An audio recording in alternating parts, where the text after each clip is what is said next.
لقد أرسلنا نوحا إلى قومه فقال يا قوم اعبدوا الله ما لكم من إله غيره إني أخاف عليكم عذاب يوم عظيم. قال الملأ من قومه إنا لنراك في ضلال مبين. قال يا قوم ليس بي ضلالة ولكني رسول من رب العالمين أبلغكم رسالات ربي وأنصح لكم وأعلم من الله ما لا تعلمون.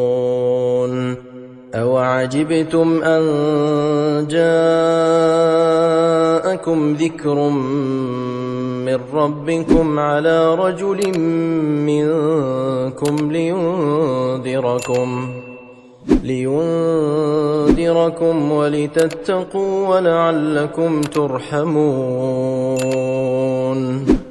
فكذبوه فأنجيناه والذين معه في الفلك وأغرقنا الذين كذبوا بآياتنا إنهم كانوا قوما عمين.